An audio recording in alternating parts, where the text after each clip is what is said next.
Hello there, and a very warm welcome to another episode of Off the Leash. We're up to episode number 16 now, and the winners just keep on coming and keep saying the same thing over and over again. But Tony Bullen joins us, and Tony Bullen, another winner.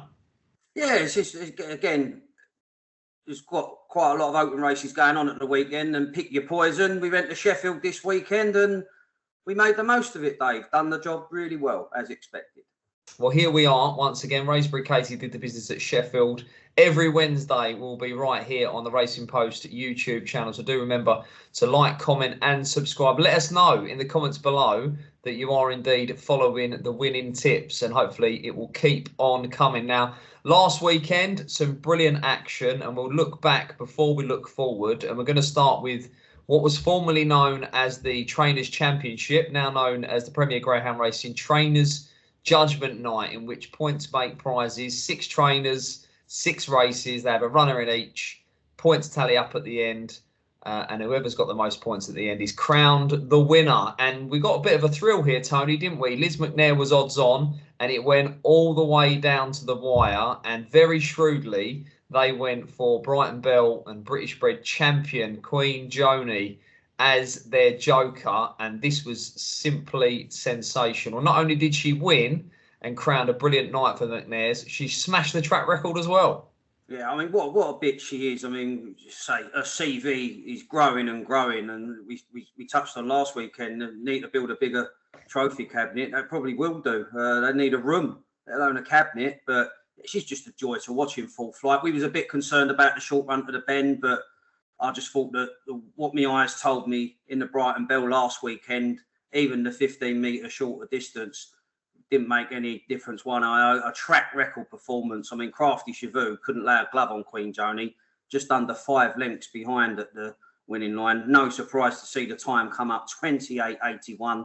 Play your joker, Rab. I mean, a lot of people were saying, why ain't you put it on King Memphis? The trainers know their dogs, Dave, and this crop have seen them win their first Trainers Championship. Yeah, I've got to be honest, that was my immediate, if I'd been team captain at McNair, I think I would have gone with Memphis, but they proved absolutely spot on. Incredibly, a first ever Trainers Championship or Judgement Night title for the McNairs. I don't think it'll be the last either, but a first. So well done to those guys, and no doubt plenty of that team will turn up soon at the Ground Derby at Toaster.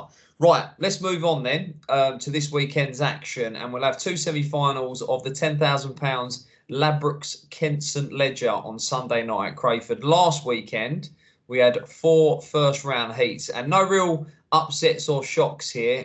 It's a brilliant trip, the 714 metres, same as, of course, the Premier Greyhound Racing. Golden jacket, two laps of the track down at Crayford. Speed and stamina required, and we'll kick it off with heat number 1. And as I've mentioned, Tony, no real upsets along the way. And fastest heat winner turned out first here. Kunoff Crow, last year's Grand Prix champion, 45.04. Look out for Droopy's Moose in trap 1.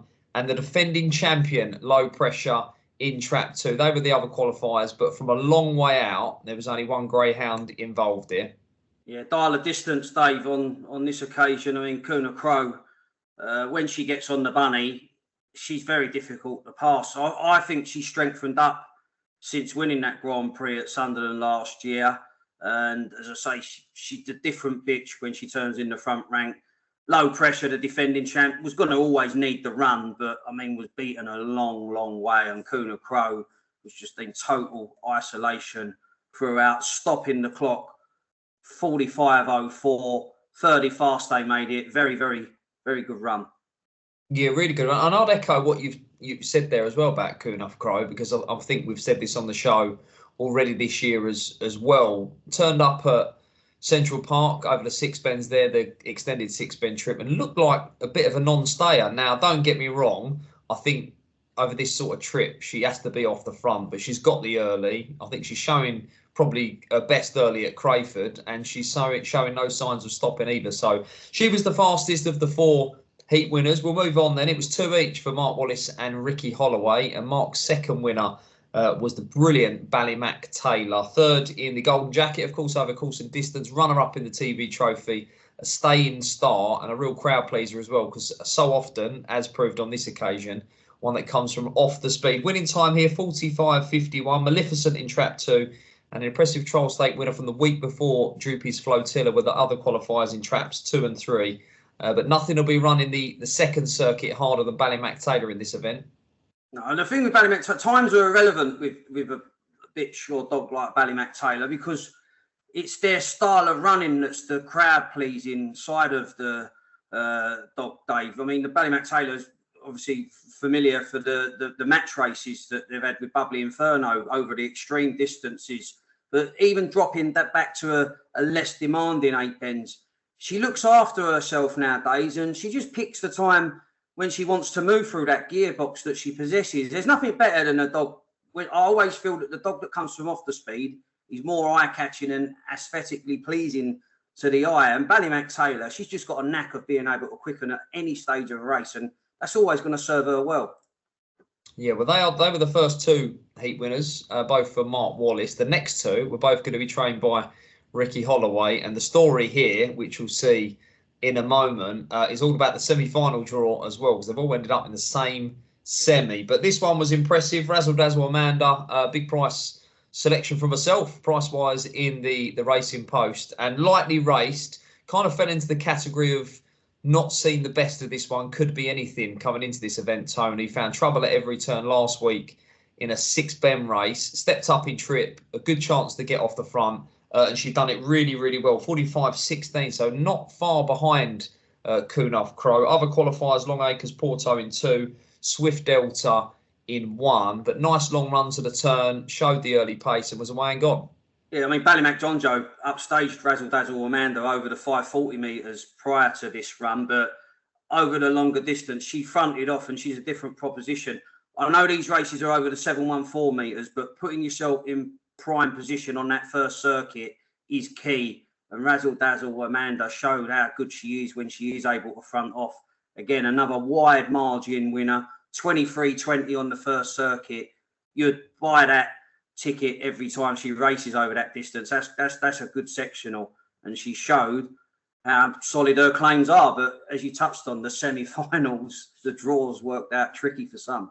Yeah, incredible. And I spoke to Ricky Holloway the morning after, and he was very bullish on Razzle Dazzle Amanda. Of course, you know, we're now going to look at the Golden Jacket champion Dazzle Rolex, who stole all the headlines with a brilliant run.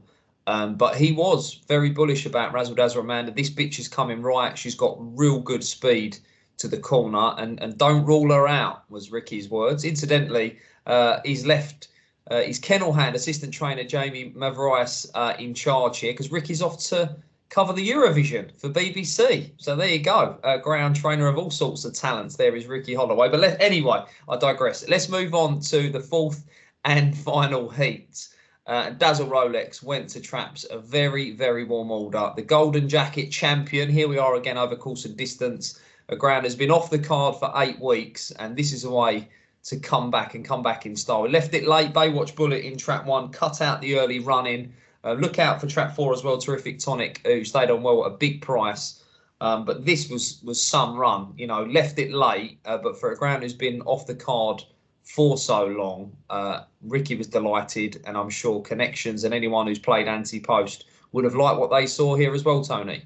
Yeah, he won back-to-back races over the 540 metres last year, I think November, but it was always clear that he was going to be stepping up to the 8 bends, and boy, did he do it in style. He went on to win the Golden Jacket, timed his challenge to perfection, then won an egg and spoon race next time out, 7-1 on, did the business in style. Then Ricky's left him off the card. Now his trial's 23.10, 23.29. He'd do that on his own, but in a race, he just lacks a little bit more early pace. You could forgive him for being a little bit ring rusty, Dave, in fairness, as I say, but he showed his class, gutsed it out, timed it to perfection, and I think he's the dog that's going to go into this semi-finals with a bit of momentum. I think he's got a good makeup out wide. Yeah, no issue with Dazzle Rolex. A choice made by Ricky and his team, the owners, just to lay the dog off, and they've laid him out for this, the Ladbrokes Kent St Leger and then the upcoming Premier Greyhound Racing Regency down at Hove. So they're the two targets there. That's where you'll see Dazzle Rolex next, win, lose or draw. I mentioned the semi-finals, and absolutely brutal. I've had a few quid on Razzle Dazzle Amanda, as I've suggested, tipped in the Racing Post at big prices, and I thought, just like, we're into the hat, impressive, a decent draw, and we're going to be a runner in the final at a big price. No. Let's bring in the draw then. The 7:03 on Sunday will be the first semi-final. All four heat winners line up against each other. Now, we've got the prices. Ladbrokes are first out the boxes, the sponsors with the prices this week. 7-4 joint favourites, Coonhoff Crow and Ballymac Taylor in traps 1 and 4. Dazzle Rolex third in at 3-1. What are your thoughts on the market, Tony? I weren't sure, I know the clock's the clock, but third in, I wasn't sure that was quite right for me. I thought he might have been not jolly, but at least bang up there contesting favouritism. Yeah, I mean, it's a race that graced the final, wouldn't it? I mean, any final around the country. I can see why. I suppose they've priced it up off the times that the dogs have done in the first round, which I don't ever buy too much into. I mean, Coonhoff Crow ran right in the first round of the Grand Prix and then went out in the next round, lost like 70, 80 spots. Dogs can do that, and I just thought there'd be a bit of a pace battle on the first circuit. And Dazzle Rolex, he's entitled to have the freedom of Crayford as a sole wide. I just think he'll bide his time. Obviously, you're always looking where Ballymac Taylor turns. If Coonhoff Crow did front off, I think it'd be very, very difficult for even the strongest of dogs to get on terms, because she's like the Duracell bunny when she gets on the skin. But I just like the makeup for Dazzle Rolex. He'll strip fitter, set for a solo. We know how quick he is. He won the Golden Jacket, beating Taylor and Coonhoff Crow. Yeah, so 2 votes then for Dazzle Rolex, the only seeded greyhound in there, a wide seed with 5 railers. But as I mentioned, all 4 heat winners line up in the first semi-final. That's the 7:03 on Sunday at Crayford, live on Sky Sports Racing. Behind the red button, the Premier Greyhound Racing service there. We move to semi-final number 2, and without a doubt, the weaker of the two. Now, the greyhound who was picked up by Dazzle Rolex in the first round was Baywatch Bullet. Again, races on the inside and is likely to be favourite on the early prices. Strupis Flotilla at 13-8, but I think the top will be jolly going into this race. Down the card, 7-4, 10-7, 9-2, 13-8, and 10. Now, I saw this as Baywatch Bullet leading and no Dazzle Rolex being in here to fetch the red jacket runner in. Are you with me or against me, Tony? Yeah, I mean, Connections must be delighted with a draw. I mean, anyone in the first semi, you wanted to avoid that semi. And Baywatch Bullet, this is as far as she wants. But I think she puts the pace to the race. If this was over 380 metres, she'd be odds on to win the 380 metre leg, in my opinion. So I think she gets off the front. Although she might be paddling late, I think she'll be ready to repel all the stronger runners. I think a big run could be in the offing for Terrific Tonic here, though, at a massive price. I mean, if you're looking to boost those forecasts, throw in Terrific Tonic. I thought ran a blinder to qualify in the first round. Could be a big price. And again, might just miss a bit of inside jostling. So Baywatch Bullet, the kick clear. We'll take Terrific Tonic as a big price of forecast link. Yeah, again, the only seeded runner. So should Terrific Tonic or indeed Dazzle Rolex progress to the final, again, they're booked for a good draw. So when you're looking at the outright market, not just these semi-finals, perhaps something to factor in. But yeah, boringly going to be 2 votes for the top there as well. So myself and Tony have agreed. Both races, Dazzle Rolex and Baywatch Bullet. They are the 2 semi-finals on Sunday night at Crayford. Behind the red button on Sky Sports Racing. Right, we'll take in the anti-post market as well then, which, as I mentioned, it still has to be competitive because they're all in against each other, Tony, aren't they? Yeah, I mean, like the only beauty is it's first 3 to qualify. So that the first 2 to qualify from a semi-final, the opening semi, would be very harsh. But I think the first 3 to qualify format, I think we're going to see a good final, because whatever 3 you pick from that first semi, there's some class in there. But if I had to nail me colours to the mast, I'd be Dazzle Rolex. I think the 4-1, sole wide, he's going to get the run of the race in both semi and the final if he qualifies. Yeah, I'm the same as well. We got joint favourites, Spanny Taylor and Kunaf Crow at 100 to 30. Then comes Dazzle Rolex at 4s. And my feeling is that if I fancy him to win the semi-final, then he is going to be booked for a good draw, regardless of who else qualifies, because he's the only wide seed. He's going to come on for the run because he's been off the card. And at 4 to 1, you take your chance in next week's final. So that is the play as well for me. 2 votes for Dazzle Rolex there. Right, it is that all-important time once again. And my man has kept the honour because Raysbury Katie did the business last week. That was the best bet of the weekend for Tony Bullen of the Racing Post. So you've got the honour again, Tony. And where are we off to for this week's best bet? Yeah, I mean, at the time of recording, obviously, the opens were thin on the ground. But I'm going to go for the hurdles. I'm so confident, Dave. I've been doing so well. I'm going for the hurdles this time. But I'll be Tracy's Sydney. They've got this hurdle final on the supporting card on Sunday. And I know Swift Quincy, Rick Holloway's running out of his skin. But I think he could be meeting the sandwich on the run to the turn. I think Tory might just take his ground initially on the run to the turn. And Tracy Sydney was the quickest last weekend in the first round. I think just gets round in front, clean round the jump in, sees Tracy Sydney in front off the second bend. And that should be that, in my opinion.